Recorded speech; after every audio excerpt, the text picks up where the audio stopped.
प्रणम्य परमात्मानं सिद्धं त्रैलोक्यवन्दितं स्वाभाविक चिदानन्द स्वरूपं निर्मलाव्ययम् शुद्धजीवादिद्रव्याणां देशकं च जिनेश्वरम् द्रव्यसंग्रहसूत्राणां वृत्तिं वक्षे समासुतम् जीवमजीवमदवम्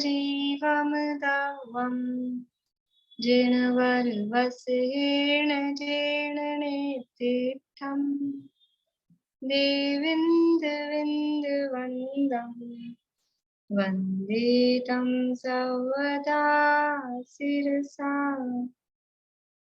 कहे जीव अजीव जिनवर वृषभ ने लोक में वे वंद्य सुरपति वृंद से वंदन करूं कर जोड़।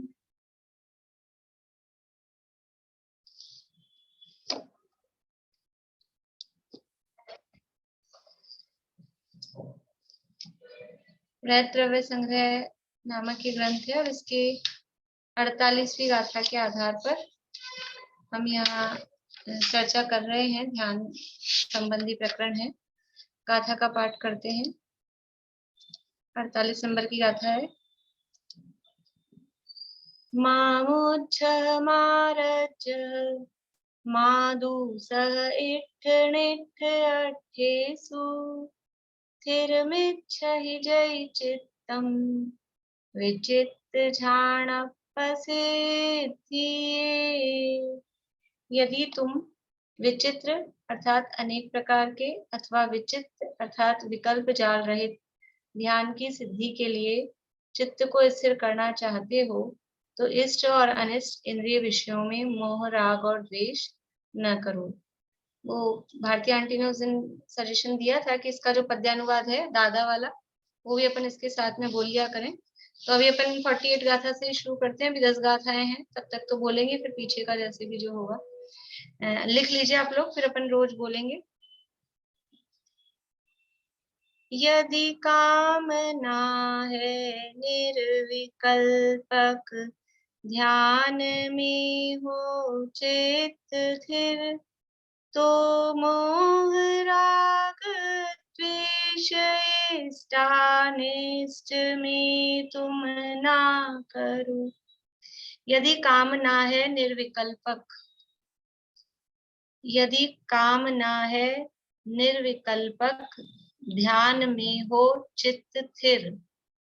पहली लाइन है, यदि कामना है निर्विकल्पक ध्यान में हो चित्त स्थिर। यदि कामना है निर्विकल्पक ध्यान में हो चित्त स्थिर तो मोह राग द्वेष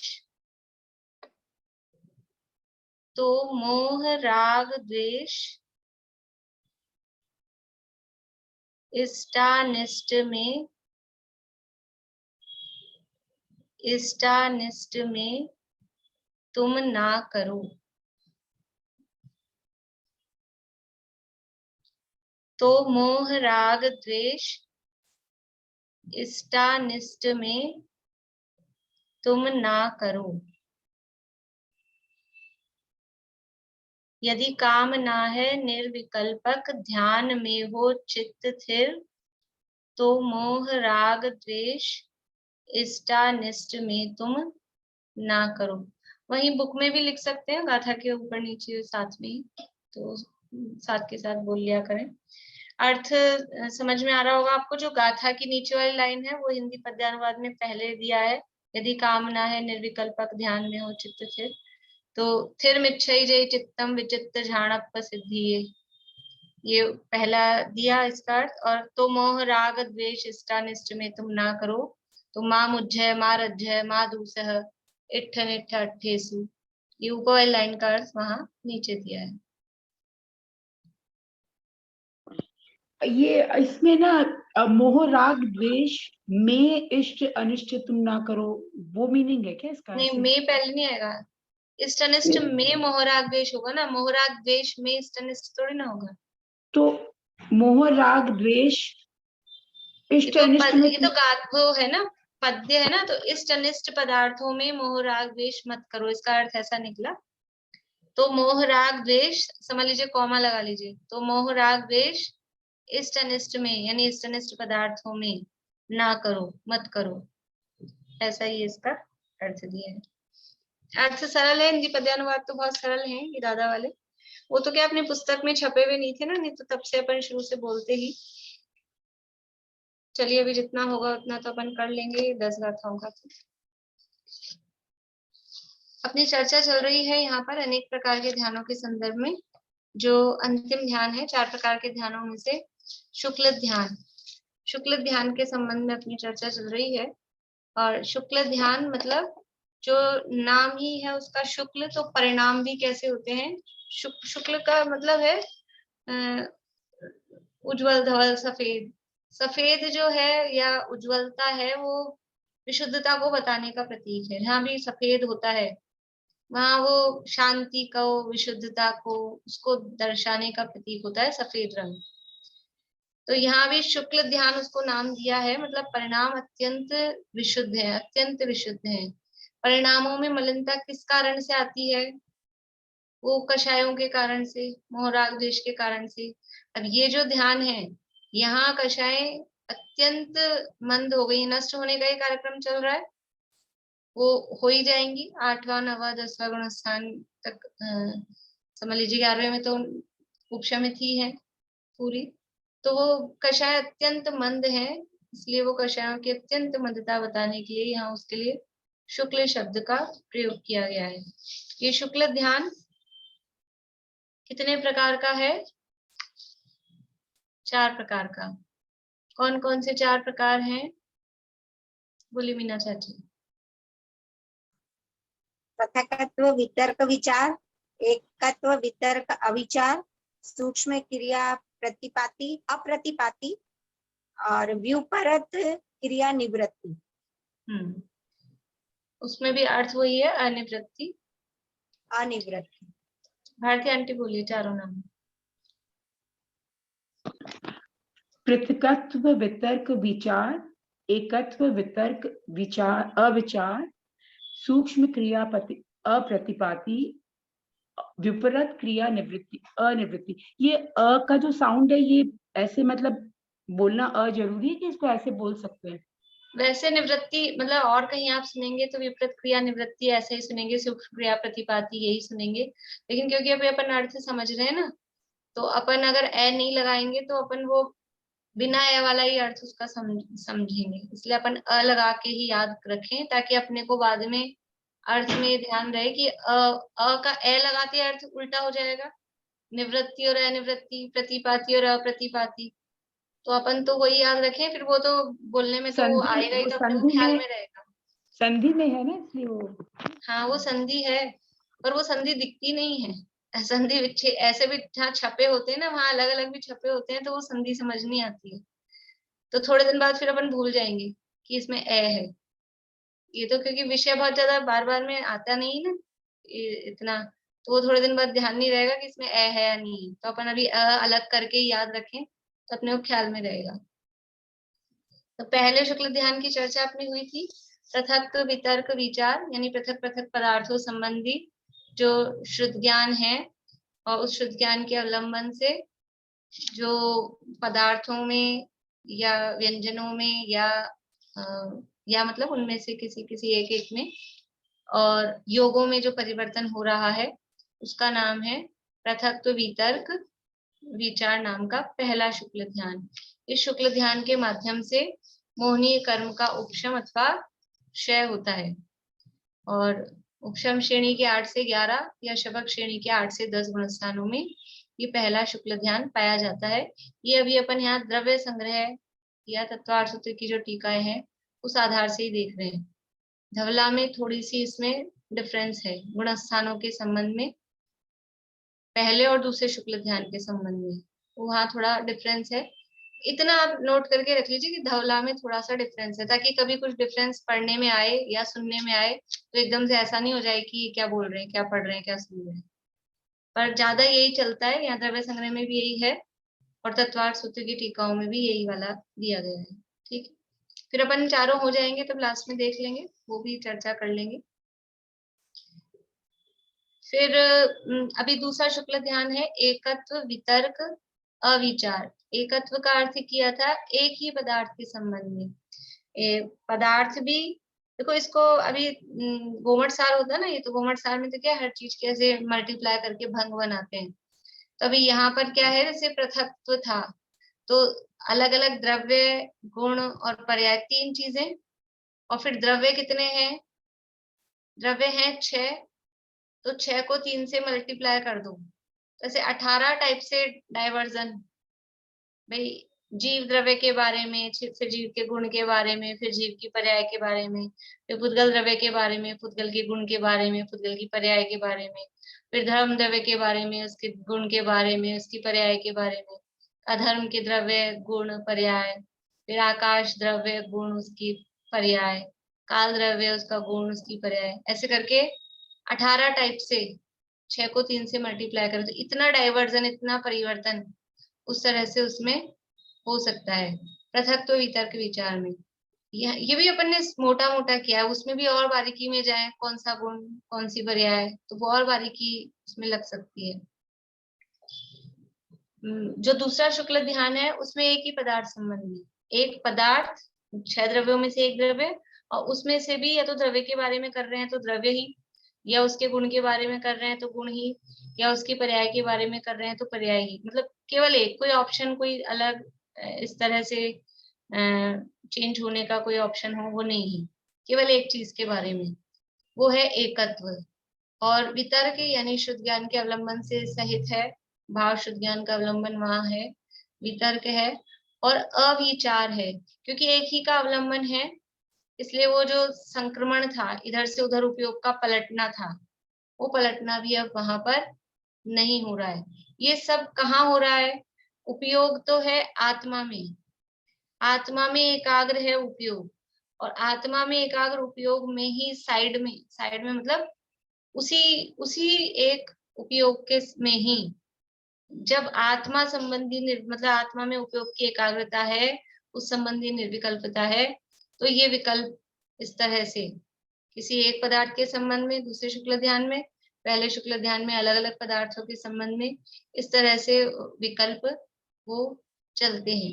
तो जिस ध्यान के साथ में एक पदार्थ के संबंध में शुद्ध ज्ञान का अवलंबन सहित और बिना संक्रांति के ये जो उपयोग की एकाग्रता होती है उसका नाम है एकत्व वितर्क अविचार नाम का दूसरा शुक्ल ध्यान।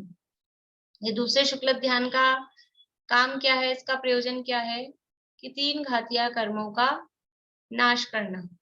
3 घातीय कर्मों के नाश के लिए ये दूसरा शुक्ल ध्यान यानी इस तरह की एकाग्रता वहां पर की जाती है कहने की भाषा है, उस समय वैसी एकाग्रता होती है।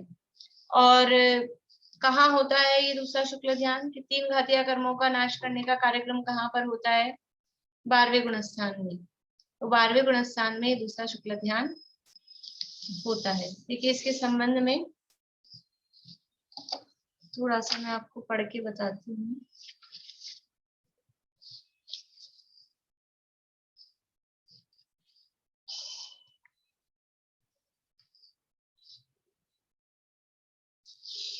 ये सर्वार्थ सिद्धि का है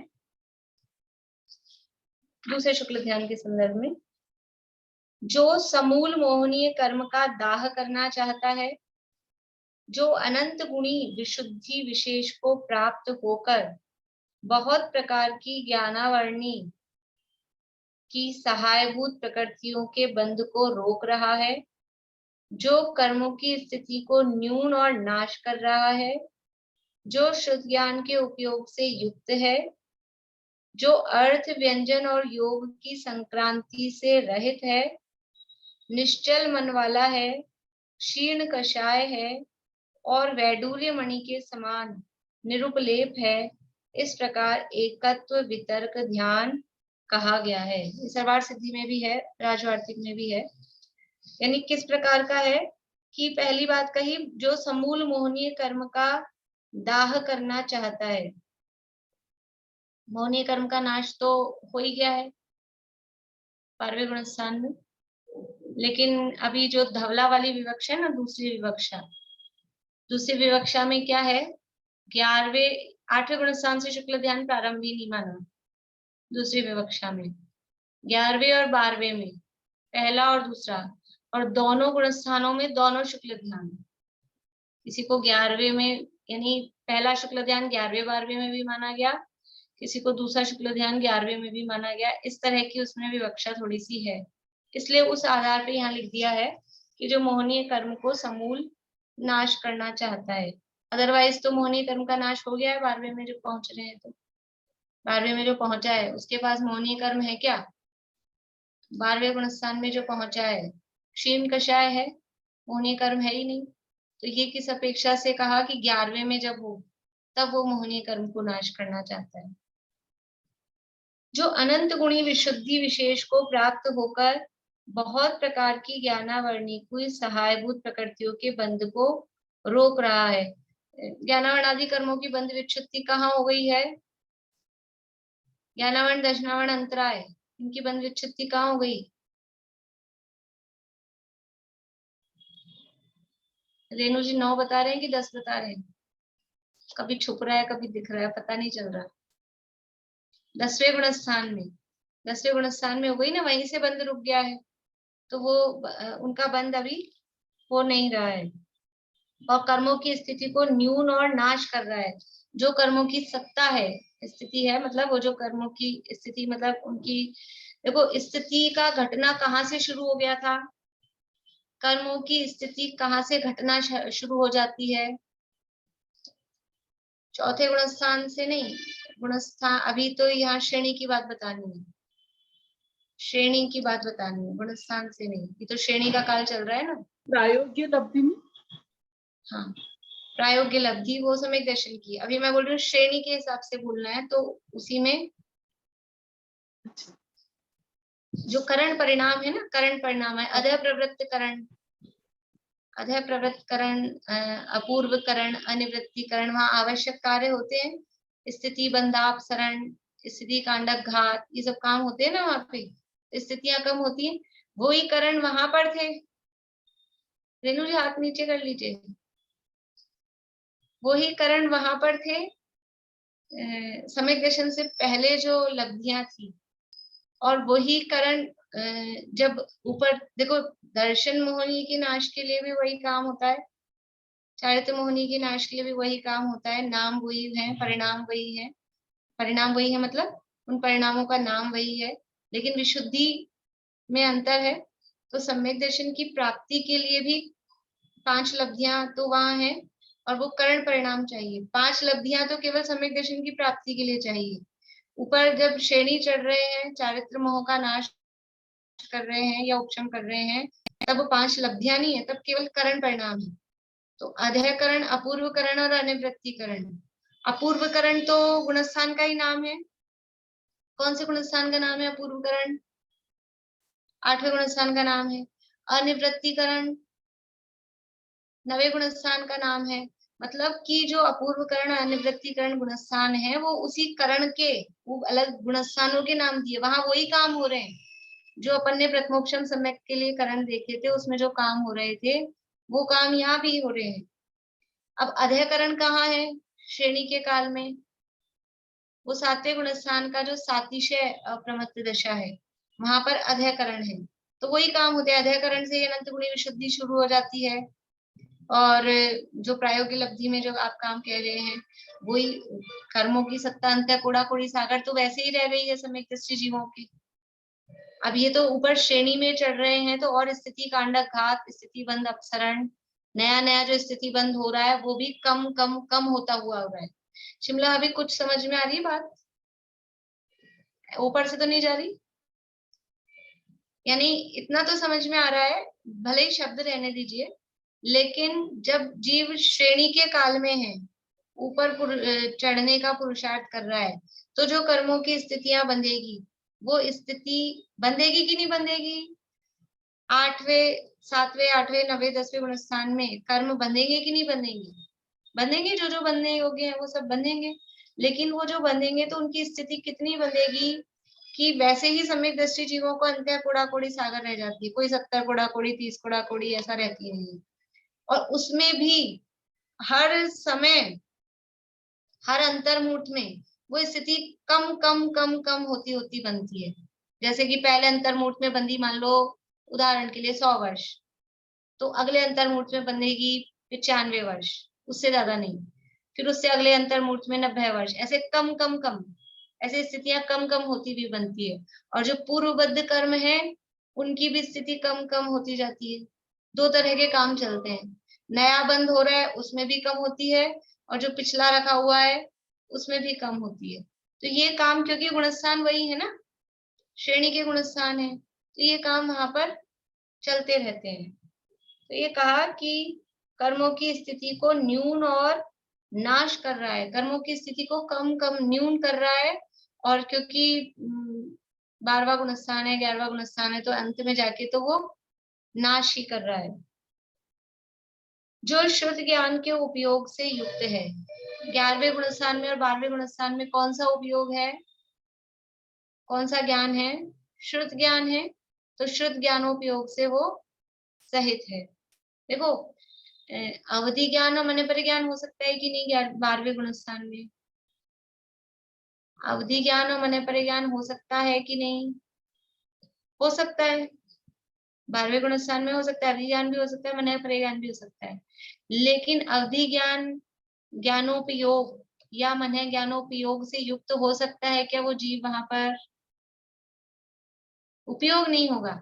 अवधि ज्ञान है, मन परिज्ञान है, लेकिन अवधि ज्ञानोपयोग नहीं है। समझ में आ रहा है ज्ञान और उपयोग में अंतर? थोड़ा सा वो ज्ञान रखा है लब्धि में, लेकिन जो जीव अभी 12वें गुणस्थान में है उसके उपयोग में वो अवधि ज्ञान का प्रयोग यूज नहीं होगा, मन परिज्ञान का यूज नहीं करता हुआ होगा।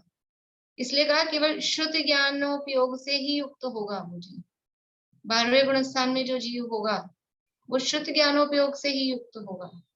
तो शुद्ध ज्ञान में ये समझ लो उपयोग लगा हुआ है, क्योंकि अवधि ज्ञान में उपयोग होगा तो अवधि ज्ञान और मन परिज्ञान में तो खुद को ही जानते हैं, तो वहां उपयोग युक्त नहीं होगा।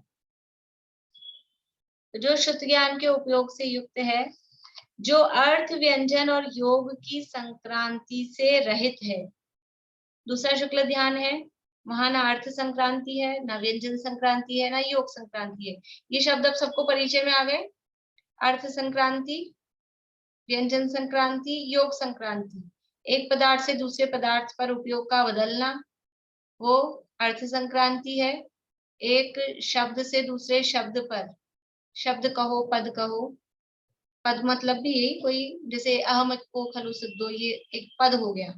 और शब्द लिया कि शुद्धात्मा, ओम रीम, ऐसा कुछ भी इस तरह से। तो एक शब्द से या एक पद से दूसरे शब्द या पद पर जो उपयोग का बदलना होता है वो व्यंजन संक्रांति। और मनोयोग से वचन योग, वचन योग से काय योग, काय योग से मनोयोग, इस तरह से योगों का परिवर्तन वो योग संक्रांति, इससे भी वो रहित है। दूसरे शुक्ल ध्यान में ये परिवर्तन नहीं होता। कारण क्या है, क्यों नहीं होता?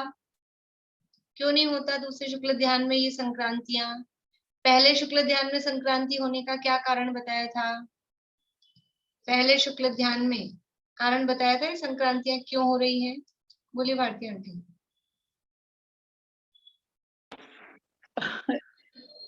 ध्यान नहीं है। ध्यान नहीं है। अच्छा, एक चीज पूछ सकती हूँ? मैं पूछना चाह रही थी कुछ। एक मिनट इसका जवाब कर ले। हाँ, बोलिए शिमला भाभी। ये है कि जितने जितने अंश में उसके जितने अंश में उसकी विशुद्धि नहीं रहती है ना, तो उसका उपयोग है अंदर बाहर होता रहता है। तो शुक्ल ध्यान में ठीक है, लेकिन एक कारण बताया था कुछ, बात आपकी ठीक है, वो गलत नहीं है। जितने अंश में इस स्वरूप में स्थिरता नहीं है, उतने अंश में इच्छा के बिना विकल्प उत्पन्न होते हैं। ठीक है, मोहनी का मोहनी कर्म का सद्भाव सद्भाव, इस और विधि संक्रांति की होने का कारण क्या कहा था? मोहनीय कर्म का सद्भाव है। पहले शुक्ल ध्यान में संक्रांति क्यों हो रही है? क्योंकि मोहनीय कर्म का सद्भाव है। अभी दूसरे शुक्ल ध्यान में संक्रांति क्यों नहीं हो रही है? मोहनीय क्योंकि कर्म। मोहनीय कर्म का अभाव हो चुका है। भारती आंटी, ध्यान का प्रकरण चल रहा है, इसलिए आपको ध्यान रखना चाहिए।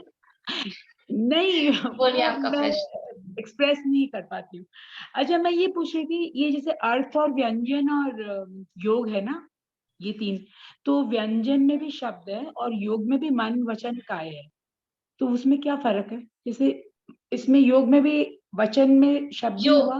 योग का मतलब है मन के परिस्पंदन। अवलंबन से आत्मा के प्रदेशों में परिस्पंदन हो रहा है, हाँ। या वचन के कारण अवलंबन से आत्मा के प्रदेशों में परिस्पंदन हो रहा है, तो वो परिस्पंदन है योग का मतलब। तो हाँ। और यहाँ व्यंजन संक्रांति में कि वो उपयोग किसी एक शब्द पे लगा हुआ था, जैसे किसी द्रव्य के बारे में विचार कर रहा था। कभी कभी शब्द पे अटक जाते ना अपन, मतलब एक तो सामान्य रूप से पदार्थ के बारे में विचार कर रहे हैं कि गुण के बारे में विचार कर रहे हैं, कभी कभी शब्द पे ही, इस शब्द का क्या अर्थ है उसकी, जैसे अभी शब्द आया एकत्व, वितर्क, अविचार, तो एकत्व फिर वितर्क, उस पे उपयोग लगा हुआ है, तो वो कहलाएगी व्यंजन संक्रांति की। इस शब्द से उस शब्द पे चला गया, उस शब्द तो से इस शब्द पे। व्यंजन संक्रांति में आपके परिस्पंदन नहीं होता आत्मा के प्रदेशों में? परिस्पंदन तो हो रहा है, देखो ये तो काम एक साथ चल रहे हैं। उपयोग लगा हुआ है शब्द पे, अब वो उस शब्द पे उपयोग लगा हुआ है, उस समय अंदर योग कौन सा चल रहा है, वो परिस्पंदन किसके आधार से हो रहा है, वो अलग चल रहा है। वो परिस्पंदन का काम अलग चल रहा है, और उसमें कभी मन का अवलंबन हो रहा है, कभी वचन का, कभी काया का। अभी अपने को ऐसा लग रहा है, देखो मैं बोल भी रही हूँ, हाथ भी हिला रही हूँ, और बिना मन के लगे, तब तो ऐसा थोड़ी ना होगा, बोला नहीं जाएगा, मन भी मेरा यहीं लगा हुआ है ना। लेकिन अभी मेरा मनोयोग है कि काय योग है कि वचन योग है, अभी तीनों योग दिख रहे हैं, लेकिन एक समय में तीनों योग एक साथ नहीं होते हैं। तो जिस समय मेरे आत्मा के प्रदेशों में परिस्पंदन काय के माध्यम से हो रहा है, काय के अवलंबन से हो रहा है, उस समय वचन और मन के माध्यम से नहीं हो रहा है। जिस समय वचन के माध्यम से हो रहा है, उस समय काय और मन के माध्यम से नहीं हो रहा। हर समय बदल रहा है, लेकिन वो समय इतना सूक्ष्म है, अपने को पकड़ में नहीं आता है। एक समय एकदम बारीक है, अपने को तो असंख्यात समय मिलके सारे काम एक साथ दिख रहे हैं, बोल भी रही हूँ, हाथ भी ला रही हूँ, तो काय योग भी हो रहा है, वचन योग भी हो रहा है, मन तो लग ही रहा है, मनोयोग भी हो रहा है, तीनों योग एक साथ दिख रहे हैं। लेकिन तीनों योग एक साथ नहीं होते, एक समय में एक ही योग काम करते हैं। चलिए, हो गया ना आपका प्रश्न? तो ये दूसरा शुक्ल ध्यान है। इस दूसरे शुक्ल ध्यान में जो संक्रांति नहीं हो रही हो, संक्रांति नहीं होने का कारण क्या है? मोहनीय कर्म का यहाँ पर नाश हो गया है, मोहनीय कर्म का अभाव हो गया है, इसलिए यहाँ पर ये संक्रांति नहीं है।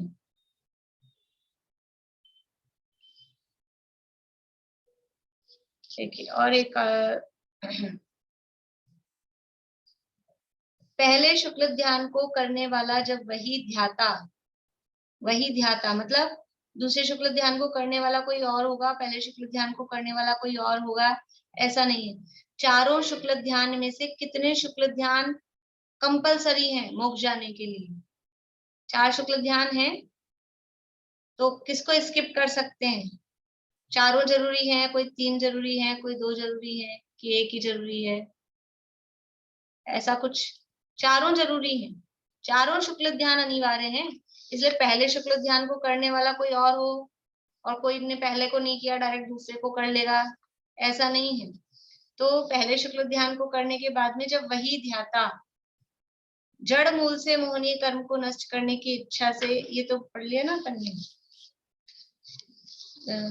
पहले से अनंत गुणी विशुद्धता में योग सहित होकर अर्थ व्यंजन योग की संक्रांति को रोककर एकाग्र निश्चल चित्त से 12वें गुणस्थान को प्राप्त होता है तथा इस ध्यान से वापस नहीं लौटता। ये जो दूसरा शुक्ल ध्यान है, ये कैसा है? यद्यपि इसके नाम के आगे अप्रतिपाती प्रतिपाती ऐसा कोई शब्द नहीं है। अगला जो है तीसरे नंबर का, उसमें तो सूक्ष्म क्रिया अप्रतिपाती ऐसा नाम है, लेकिन इसमें ऐसा कुछ नहीं है। फिर भी ये दूसरे शुक्ल ध्यान वाला क्या गिर जाएगा, नीचे लौट के आ जाएगा? पहले शुक्ल ध्यान से नीचे लौटना पॉसिबल है क्या? पहले शुक्ल ध्यान से नीचे लौटना पॉसिबल है क्या? सभी लौट जाएंगे? कौन नहीं लौटेगा? बोलिए शिमला अभी। उपशम श्रेणी वाला लौटेगा, क्षपक श्रेणी वाला नहीं लौटेगा। बढ़िया।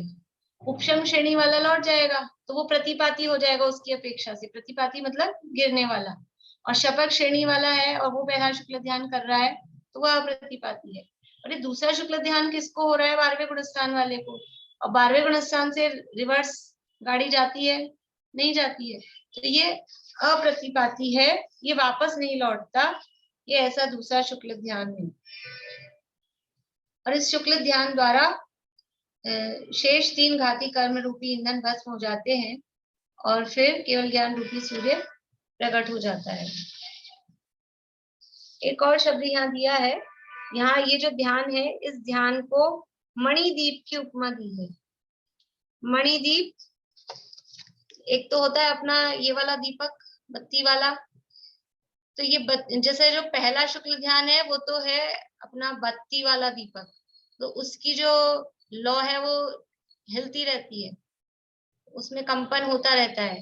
लेकिन जो मणिदीप है, उस मणिदीप की जो शिखा है या उसकी जो रोशनी है, उसमें कंपन नहीं होता, वो निश्चल होता है। तो ऐसे ही ये एकत्व वितर्क अविचार है, ये निश्चल ध्यान है, इसमें किसी भी प्रकार का कंपन नहीं होता है।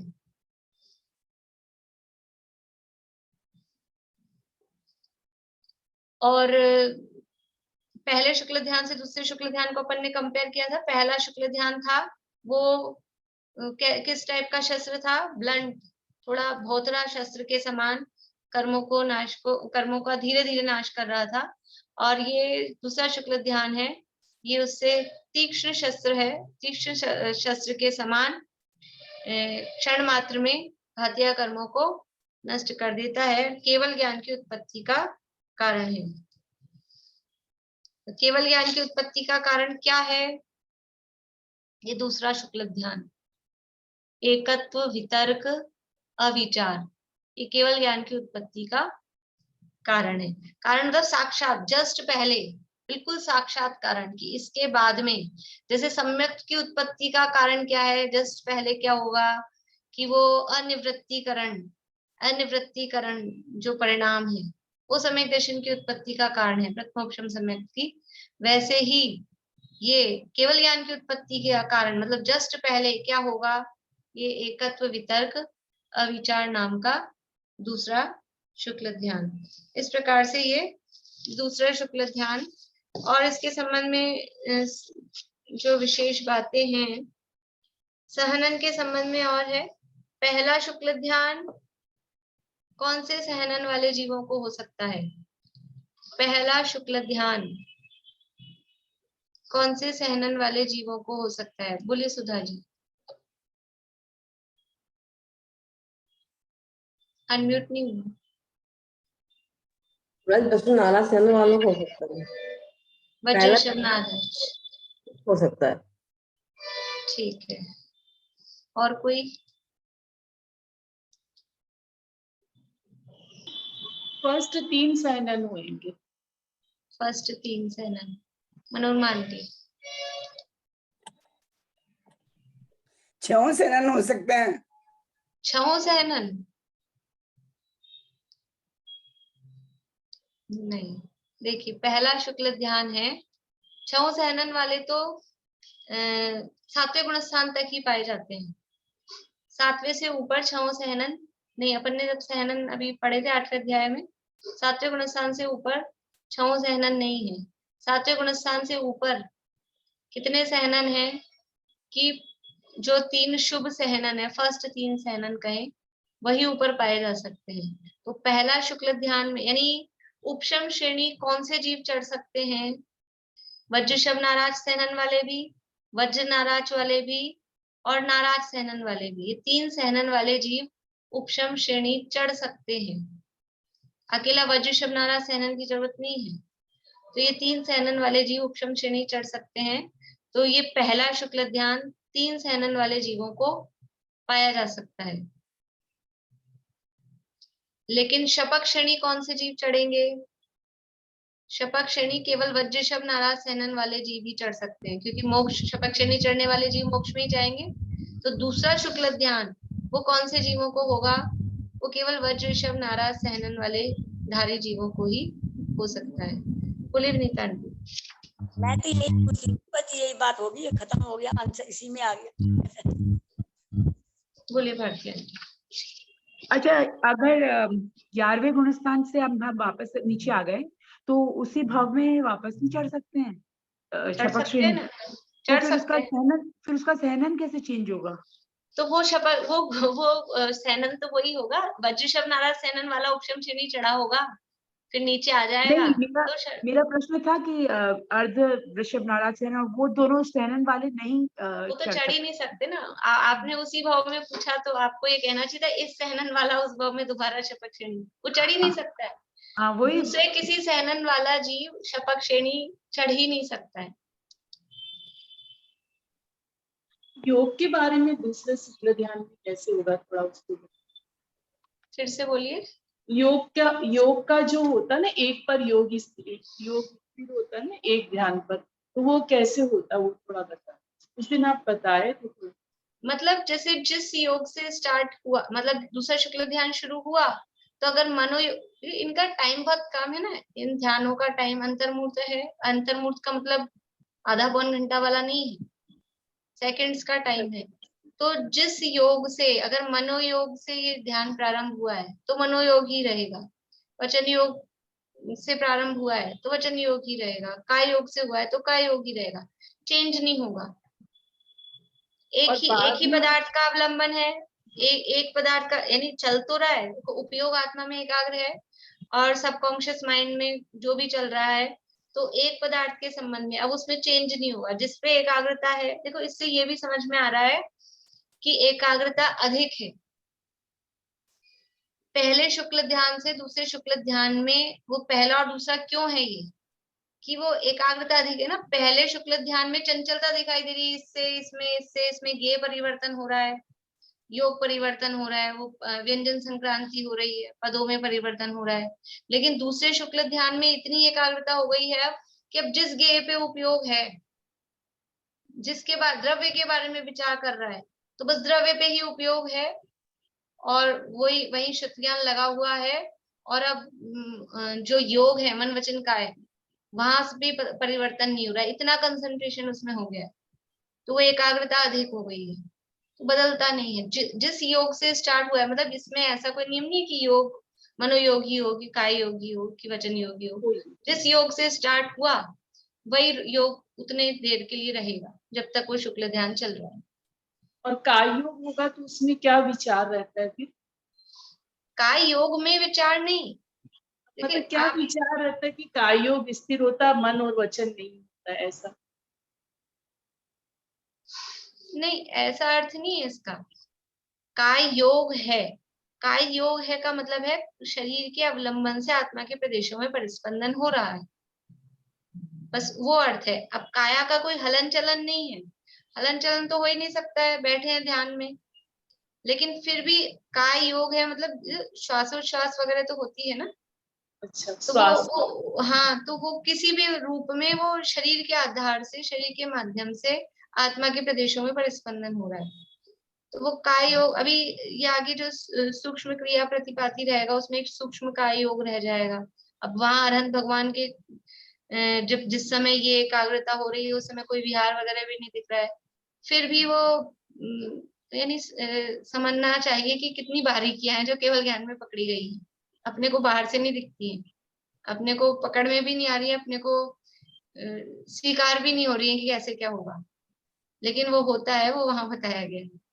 अच्छा, जैसे कि मन के अंदर विकल्प चलते हैं उससे मन योग होता है, और द्रव्य स्वरूप से वचन योग हो रहा है, और स्वाचोस्वास से काय योग हो रहा है यहाँ, क्योंकि और तो कुछ वहाँ है ही नहीं कार्य। हाँ, ऐसा स्थूल रूप से मान सकते हैं, बाकी बाहरी और दूसरा कुछ काम है नहीं। बोलिए भारती आंटी। जैसे ये है ना, अर्थ है, व्यंजन है और योग है, ये तीन तरह से बताया ना। तो योग में भी तीन है, मन वचन का है। तो जैसे 12वें गुण स्थान में अर्थ और व्यंजन और योग की सिर्फ योग का ही है, कैसे होएगा? मतलब कौन सा वाला? कोई एक आपने ना जिस ध्यान में है उसी ध्यान का योग में से कोई एक होगा, हाँ। और अर्थ में से उपयोग एक पदार्थ पे लगा हुआ है या किसी एक शब्द पे लगा हुआ है, वो एक होगा।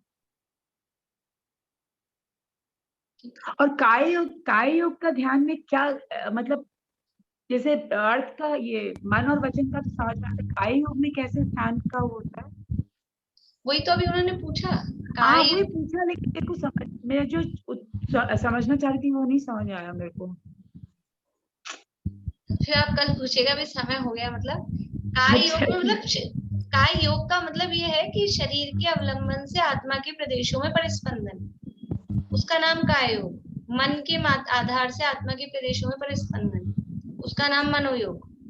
वचन के माध्यम से, अब वचन का मतलब ऐसा शब्द जो मुंह से निकल रहे हैं ऐसा नहीं, काय योग भी कोई शरीर बहुत ऐसा हिल रहा डुल रहा है ऐसा नहीं, पर वो अंदर ही, मतलब ध्यान की अवस्था में भी अंदर शरीर में कंपन या अंतर्जल्प या मन के विकल्प वो चलते रहते हैं, वो यहाँ बताए गए हैं। मतलब इतनी ध्यान की एकाग्रता के समय भी ये सब वहां पर हो रहा है, ये बताया गया है।